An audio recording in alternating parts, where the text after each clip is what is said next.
Bismillah, Rahman Rahim. In the name of God, most gracious,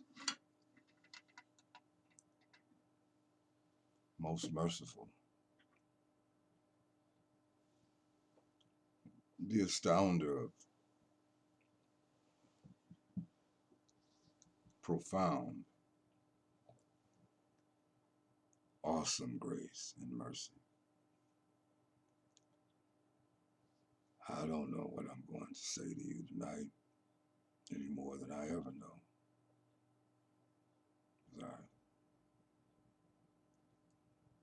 I don't come with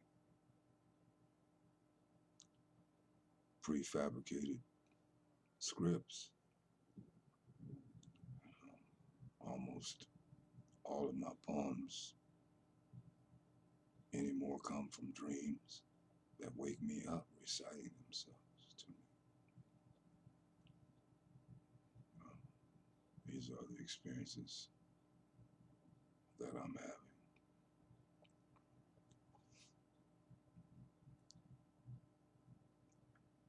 Something is at the surface of my mind, several things. There was a saint in Tuba, a son of Serene Tuba, if I'm not mistaken, Serene Shuaibu, who never left his room, never left his house for almost 32 years, I think. And the one day he stepped out of his house, he saw some man holding some woman's hand in front of the mosque. This is the story that was told to me. And it wounded his spirit, as he was strictly Sharia, in conformity to Islamic law. He also had a daughter that, I understand, got smart with him. After being in his house with God for almost 32 years, he never came out from what they tell me. He didn't come out until this particular day. He said to her, well, I'll just go home then. Behind the two things that he had experienced, what he had seen and how his daughter talked to him. And he dropped the body. And that house is now a very big mosque that the house was turned into. And in the back area, the Kaaba was there with Serene Habibullah, whom I was blessed by, another saint that taught Serene Salihu and all of them when they were kids.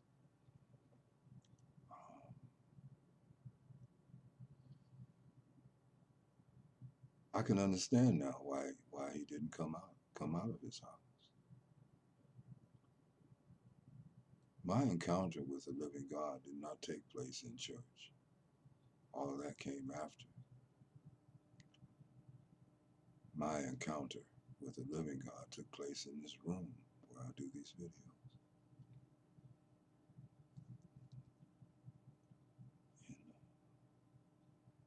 I never really want to leave it unless I just have to.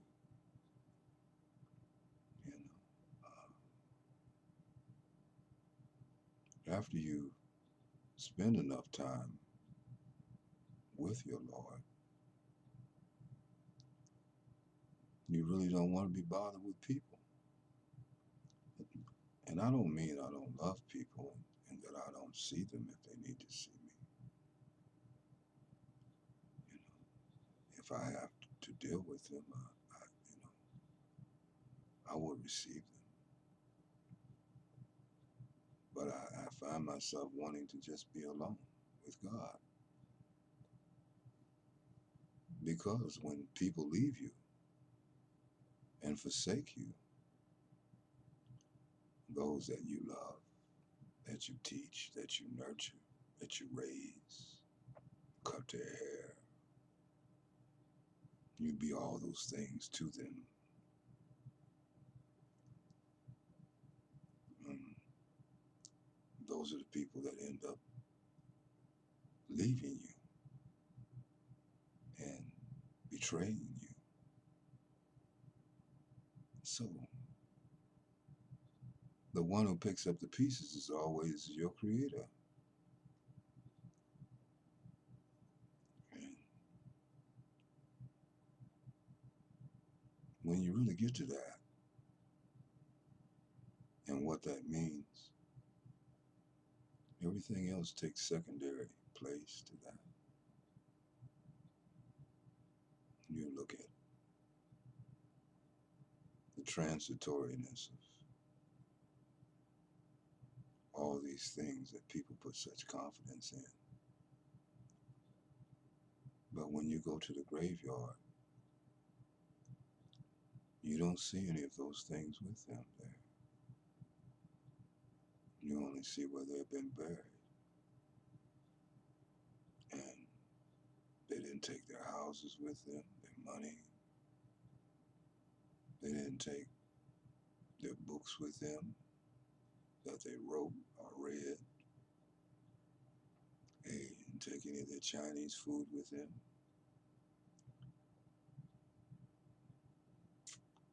They didn't even take their scrapbook of UFO'S with them. And I often go to the graveyard, and people say, "Why do you go to the graveyard?" I go to the graveyard because nobody over there is raising hell. And it's so peaceful.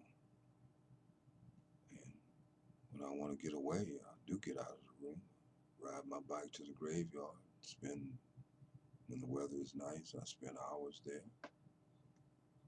I visit the graves of people like John Dillinger that everybody says is such a wrongdoing guy. But he was like a Robin Hood. He gave a lot of the money he stole from rich white folks to poor people that didn't have anything. They don't tell that part of the story. And I go up to the top and I sit with James Wickham Riley, the great Indiana poet. There's a poem about that whole thing. Today at the Graveyard is in my book. And by now, if you don't have my book, something is really, really wrong with you. And it's not money. So we don't make a big to-do about that. It's when we can no longer stay online because we can't afford it. You just won't have your SIAM. You won't have this. You won't have it because I won't be able to give it because you don't give back so that I can.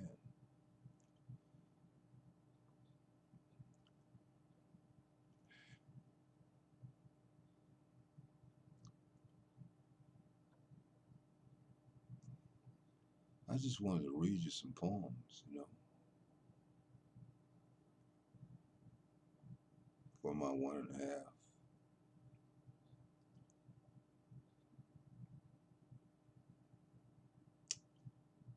That like to hear me read and recite my poetry.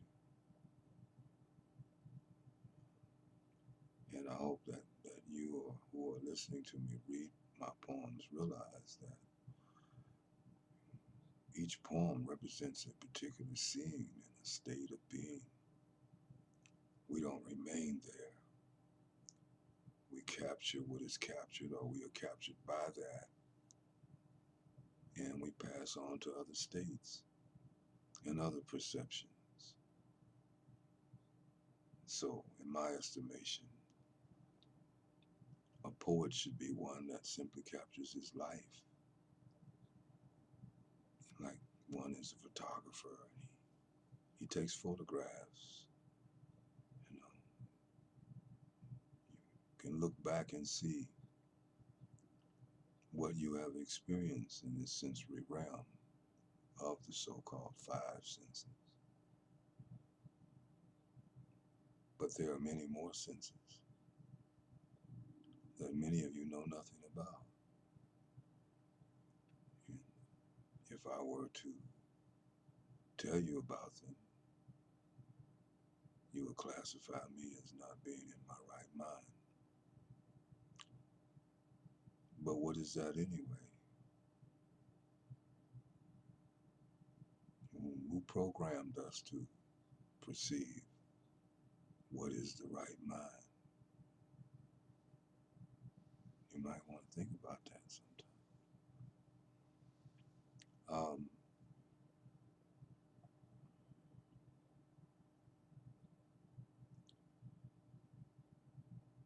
Probably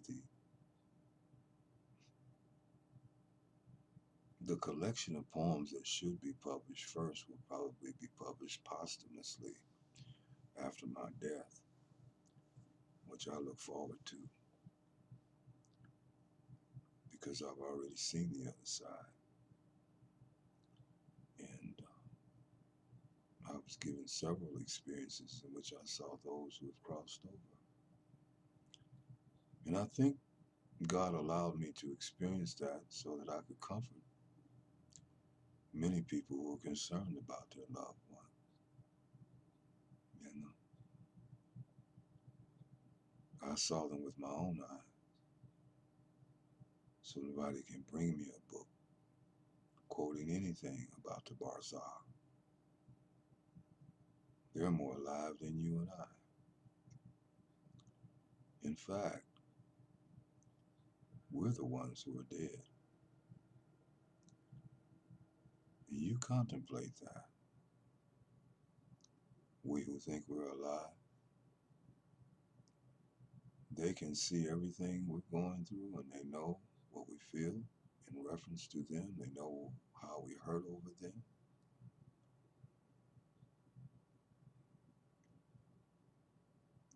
And many of them don't want us to hurt. They don't want us to hurt over them.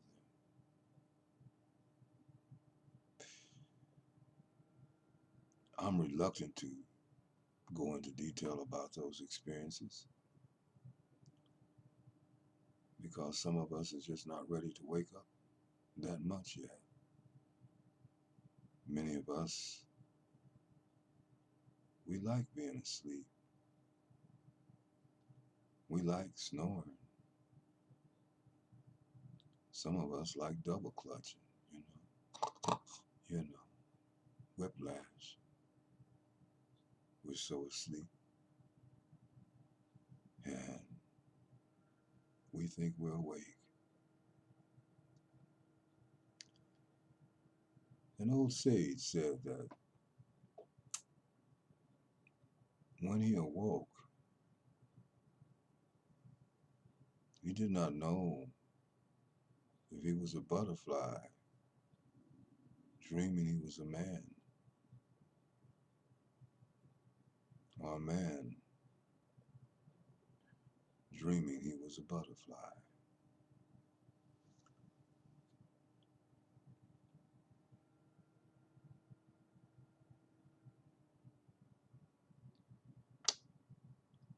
If I can get this UFO to working right, I can get my Buddhist brothers to come back with their chants. I like this chanting. I understand it. It's not foreign to me. When I first heard it, when I first heard the Buddhist chants, they weren't foreign to me, any of them. My soul recognized it. My mind may not have, or my mind may not have wanted to receive it. Or the intellect is afraid to venture into regions it cannot fathom. So it comes up with all kind of excuses to protect the ego, our sense of what we think we are. which is not who we really are at all. We're so far away from the face we had before we were born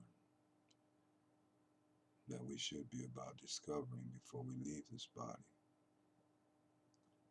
which is not too long from now for any of us.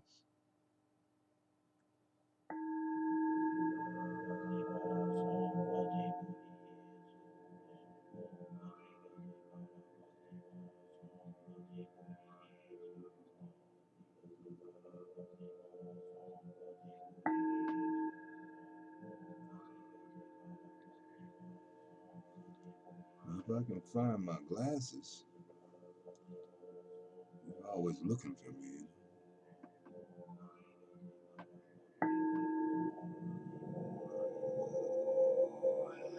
A poem, Mystic Transcendental Freedom. Sing my song, break all my bones, vibrate my tone. Love my bang, bing, bong, ring, rang, ring. Dance with me. Let's be free. Love the Lord. Don't be no retard. Fly in the sky, close to the sun. Real high up there. Do not get burned. Real high up in the sky. Up in the sky, don't ask why. Trust your love. Be pure like a dove. Soar like an eagle with me above. Break the mold. Be brave and bold. And me guess, all my new poems will all be new songs like this here poem now blings from another waking dream. You my theme. Sing, sing, sing, my children. Sing and dance with me.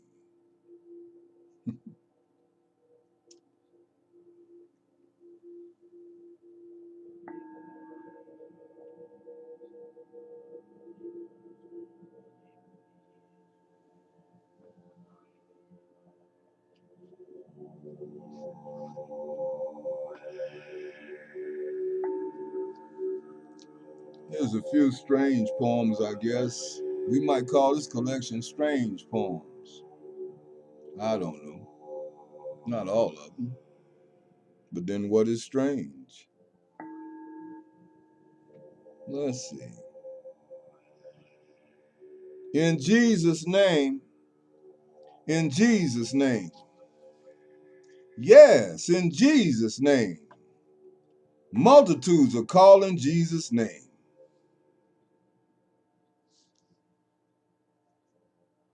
But Jesus' name is not calling you.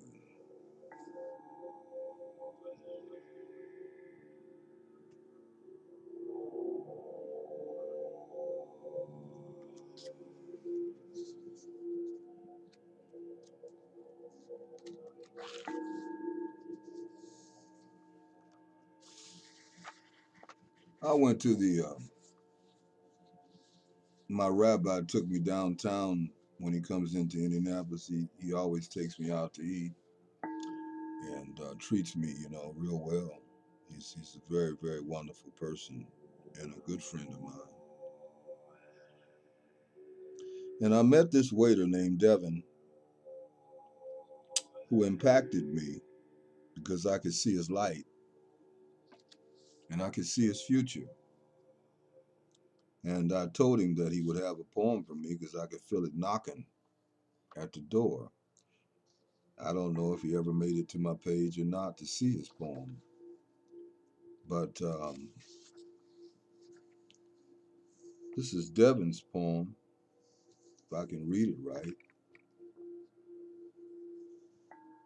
The Chinese Circle Mall restaurant Devin of Heaven is a poem, is a song of any singing that should be beautifully outwardly sung. Devin could be in heaven if he leaps into that leaven of making a bacon or baking heavenly rising horizon mixture of finely textured bread to raise the living dead. of this world, spinning, twirling, bleeding, crying, hurting, dying, whirling, inside, sliding, gliding, hiding his now veiled to be unveiled space of grace. Touching multitude, futuristic, majestic, present, beginning, no ending, seeing grace, grace. Devon has God's face, imprinted, soul fabric modality in his aromatic, scented, sweet-smelling soul, and has the inner power to transform this world, transcending and bending, extending, folding common galaxies untold into God gold.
A poem that day.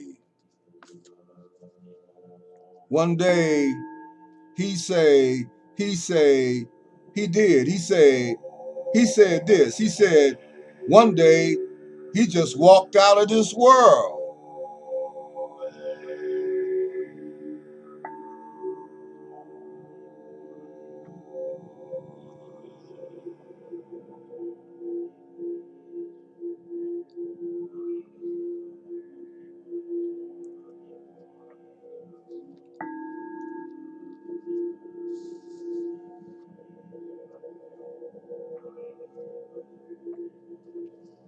I don't know what I'm going to read to you.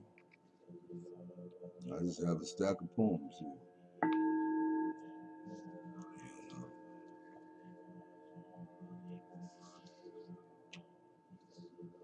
A poem. His Shakespeare's appearance. He say he wasn't no witch or sorcerer or anything like that, but this guy he knew had done him wrong, and this guy was like a student son to him that wanted not to be a son but to be the teacher and the master. And he said he picked up his photo and started talking to him and told him how wrong he was. And the next day he said this son came where he worked in tears and said, you came to me in my dream and said I was wrong, please forgive me. And he said, yes, you saw and experienced it all.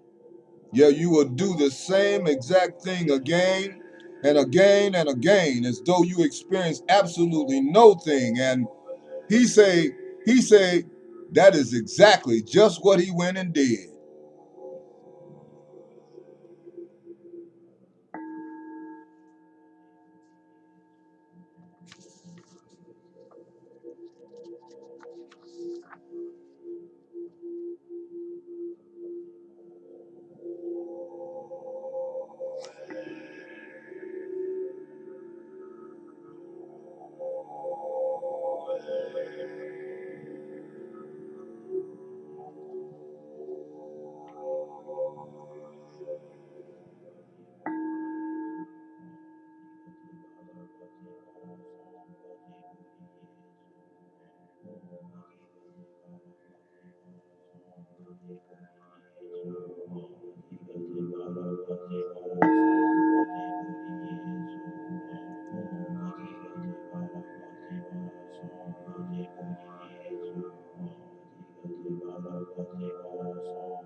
I was saying earlier that the first collection of poetry really should be a collection that is dedicated to my master and my mentor of theology, which is Dr. Harvey Cox. And that collection is called Invocation for the Mentally Insane. Excerpt poems for the lost and found who collect old pictures of UFOs. I want to read you the mothership poem from that particular collection of poems for some reason. I don't know why. So I guess you can really call me mad. But this poem came while I was on a 40-day fast for world hunger while a student at Harvard Divinity School. I think I was on like about the 27th day of the fast, which consisted of 10 days fruit,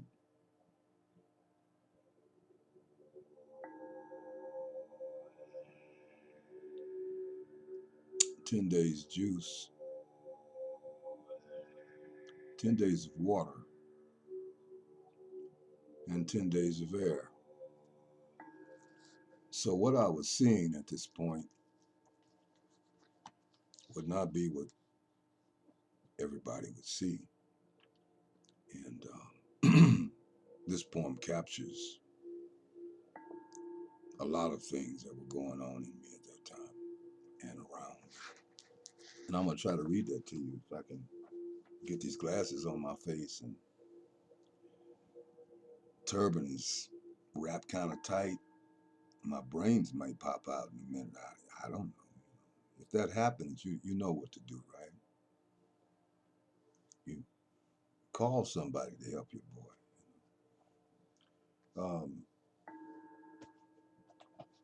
This is dedicated to him. This collection is dedicated to Dr. Cox. I think I'll read the introductory poem to this book to you. That's to him, you know. Says that this book of poems is dedicated to Harvey G. Cox, Prince of Theologians, Victor S. Thomas Professor of Divinity of the Harvard Divinity School, who taught me the meaning of applied theology. Light of mind ignites bush into blaze, gestation of presence, a son of thee, as seed into ground bearing fruit in season.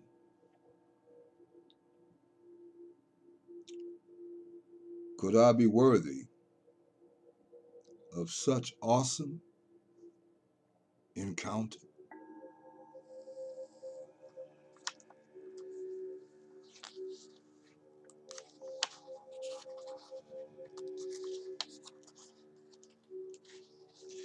A poem. The lament of a phoenix was heard screaming from the ashes of a flaming past, where a bird called soul soars into the eye of Ra. Harvard Divinity School, 1975.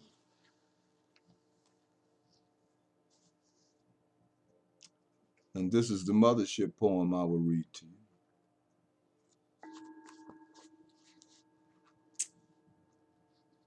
Entitled Invocation for the Mentally Insane. Excerpt poem for the lost and found who collect old pictures of UFOs, unidentified flying objects. 1. In case my poetry should ever offend or dispel in you a general appreciation for the phenomenon called life, I would suggest that you take 1 tablet of nitroglycerin every hour on the hour until. Aretha Franklin makes my soul jump tangle jangle. Riding high, clear note loves makes me think of crazy things like Mojo got a corkscrew missing. Mojo got a corkscrew missing. Popped his cork on a long windy night. Popped his cork on a long windy night. Mojo got a corkscrew missing. Mojo got a corkscrew missing. Popped his cork on a long windy night. Popped his cork on a long windy night. Damn, Sam. Damn, ma'am. Ain't seen Mojo's corkscrew. Ain't seen Mojo's corkscrew. Hell, ain't seen Mojo either. It's a cold, windy night. It's a cold, windy night. 2. Going to meet the man, we bypass a famous anthill. There are flies here. There are ants here. There is blood here. There is an old Superman comic book being passed throughout the crowd here, while everyone sighs and moans as Superman comes face to face with kryptonite one more time. All this happens on a cold, blank page. Bob Kaufman, poet in between the silent beat of on blue jazz lunatune. I invoke your name. Don't you go to sleep now. Everything's just beginning to make no sense. Everything that is must be is not. In order to become what we think it shouldn't be, it must have been what it never was. Because God is hip. Him don't have to be anything that we want him to be. Him just is and is and is and is. And God sent me to Harvard Square, squaring up Harvard proper. I'm a nixer, a prancer, a dancer. I'm a luminous egg with shiny bristles sticking out towards infinity. I got blues for the news of mechanized clones and disemboweled zombies. I'm a hardback snail walking across time sharp razor blade. I got cut last year and lost blood because I was stepping too hard because they heard me coming but my feet was too loud. 3. I saw a man who thought he was God directing traffic yesterday at Harvard Square. There was a little old lady crying weeping purple tears because she remembered when God had better things to do. Everyone at Harvard Square is holy. Everyone meditates in front of the coop. Look, a magazine man levitates for 25 cents. Look, a Russian mistress throws a Russian kiss to a Slavic cocker spaniel. They embrace all over the Brattle Street sidewalk. Creation of a Marquis de Sade bedroom waltz in front of the Adult Educational Center. Everyone at Harvard Square weaves a sacred mantra praise. 4. The silence of the self is the silence of the soul. In the silence we call. In the call that is heard by no one who is someone quiet. In the silence of the self is the silence of the soul. Yet the soul of the silence is no one whom we call someone that cannot be called anything sometimes. Like man, he who eats hard-boiled eggs must be hard-headed. Like man, the jazz they never jazz is the jazz I jazz. Like man, living in a soundproof room ain't so bad if you take out the earplugs first. Like man, Einstein and the relativity of all things is also relative, because everything that goes up don't necessarily come back down, depending on how far up you throw it. Like man, Camus was an existential dream come true. Screaming wet highway death absurd, one pocket ticket for a bus to nowhere. Like man, is God really in the church? Cause I see only people who see only people who see only people who can't see. Like man, what am I supposed to be? A prophet or something? Lord, cried Nietzsche, give me madness that I might know myself. And the Lord did.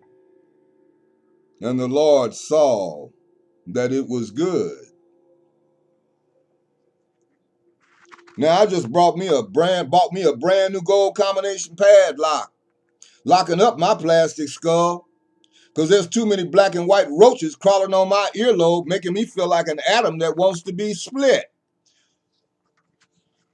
5. The song of light dances a crystal dance. The crystal dance is a crystal love. My bones are crooked from too much infrared, too many x-rays, and too many no-rays. I suppose it's all a dance of spectrum. But just a few days ago, I killed a well-known demon on top of the Harvard Divinity School. Him was a psychedelic jazz demon afraid to look down at the ground. Him was a boogie-woogie demon from the center of the earth. Him was a wild, green, bohemian demon with 3 heads, 8 legs, and 5 sets of bloodshot eyes. Him was a mad, mumbling demon who kept trying to walk up my spine without his shoes. Him wanted to chew me up and spit me out without making me make any noise. Him kept whispering in my ear that I would one day be famous.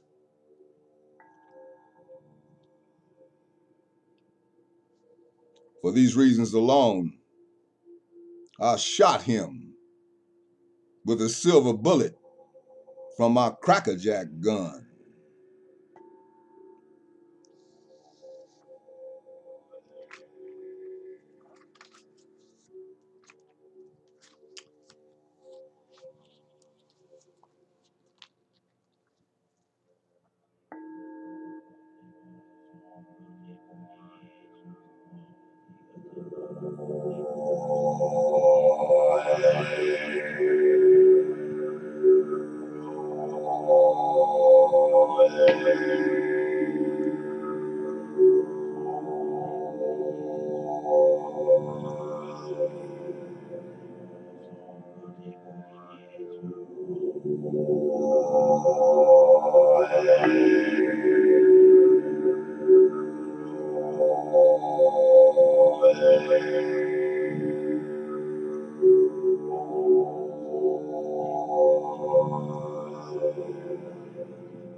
A poem.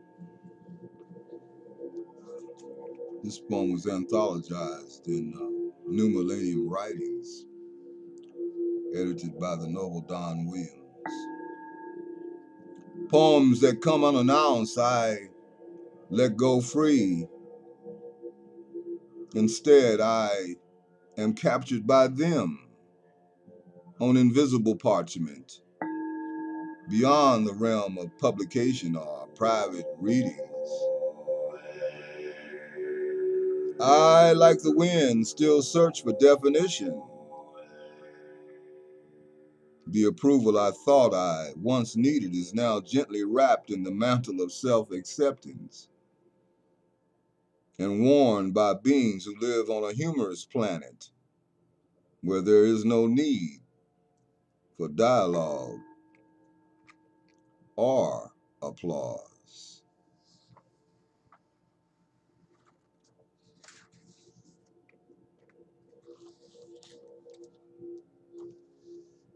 I was on the 40-day fast and went to a lecture that was held in the Harvard Braun Room, and this is what I saw.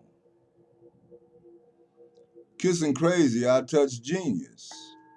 Lecture poem on creativity, lecture given by William James's great-grandson's cousin in the Harvard Braun Room. Through crisscross current, blue, white, crimson, a zigzag lady sits smoking thin brown cigar, astrological shopping bag at her side. Wants to snap her fingers but can't find the beat. Scribbles in green ink frequency, pathological syntax, white on brown notebook style. Moonlight in the eye of Isis, a metaphor of blood, a metaphor of blood. I want to ask her some questions. Is lunacy an inherent disease or just something all idiots look forward to? Does imagination come equipped with automatic time warps and spatial premonitions? Are all initiations completed by the kissing of dogs? And why do I always get off when I chant God? Through crisscross current, blue, white, crimson, a zigzag lady sits smoking thin brown cigar, astrological shopping bag at her side. Wants to snap her fingers but can't find the beat. Scribbles in green ink frequency, pathological syntax, white on brown notebook style. Moonlight in the eye of Isis, a metaphor of blood, a metaphor of blood.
For those that have wonderful mothers, I envy you. And don't get me wrong, it's not that I don't love my mom.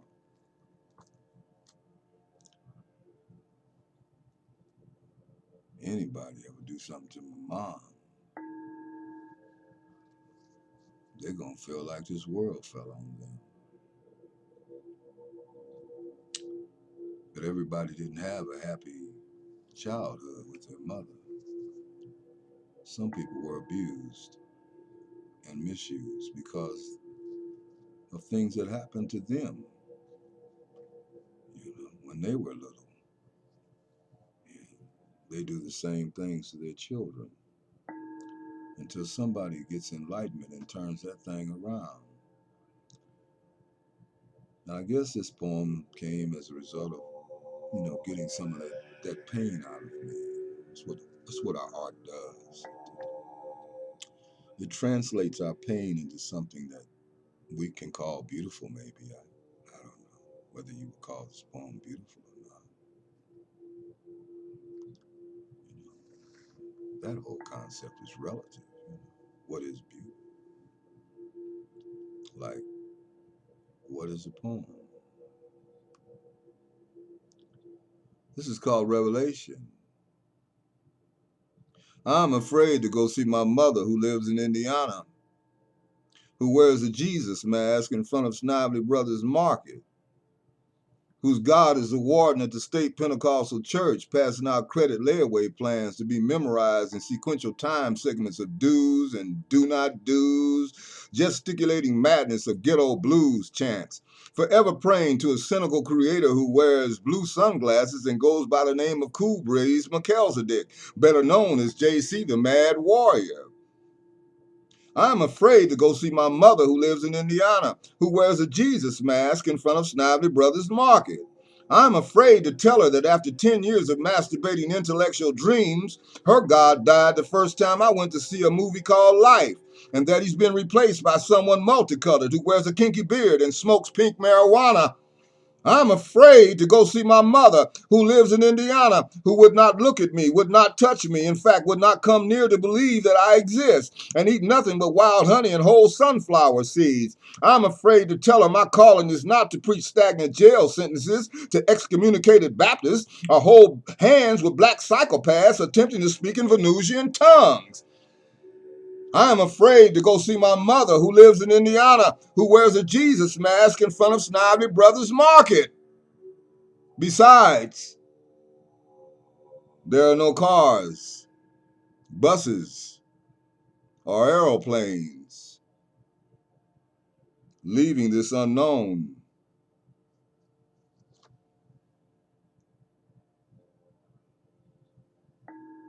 and lonely desert.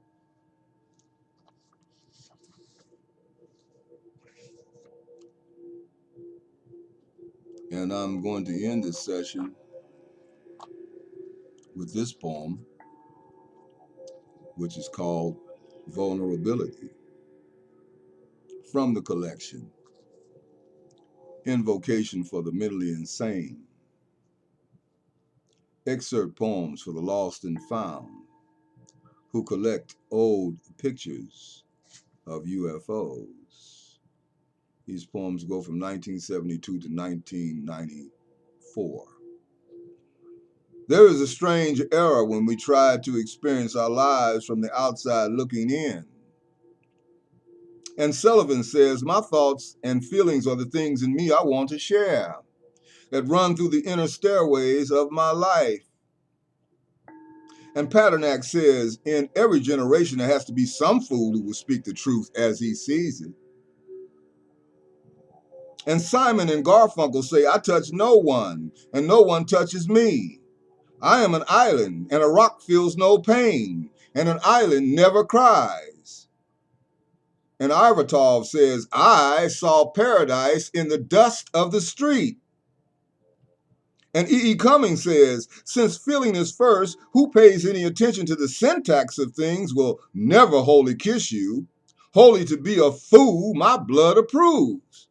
And MacArthur Park says, someone left a cake out in the rain. I don't think that I can take it because it took so long to bake it. I'll never have that recipe again. And Fox says, the strong taste of life's daily bread is often so repulsive that we spit it out with the same mouth that asked for it. Had we the guts to digest it, this bread would make us men. And the Beatles say, he's a real nowhere man, sitting in his nowhere land, making all his plans for nobody. He's as blind as he can be, just sees what he wants to see. Nowhere man, can you see me at all?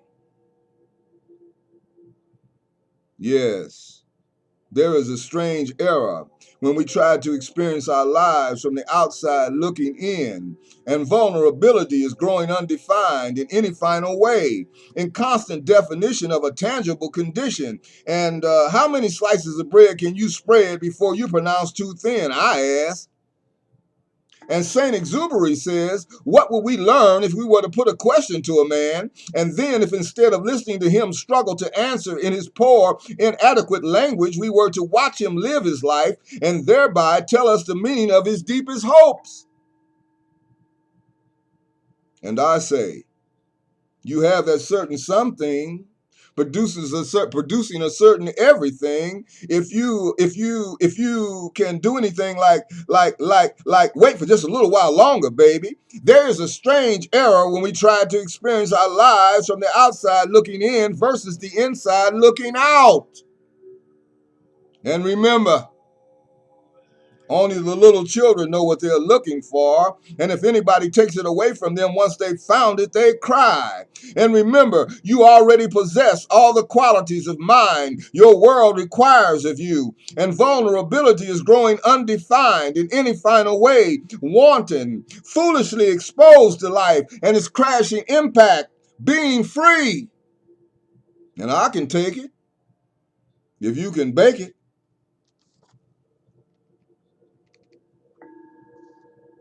Would you please pass that cake this way?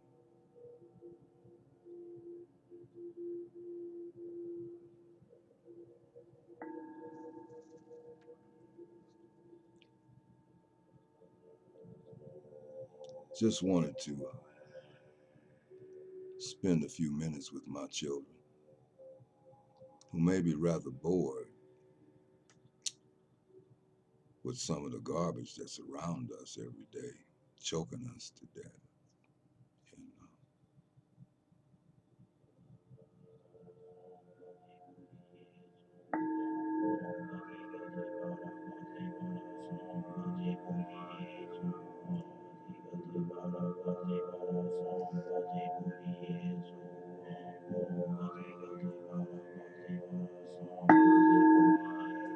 yes, I love you.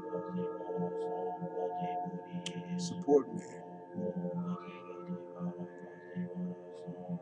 because you know I'm real. You know there's nothing fake about me.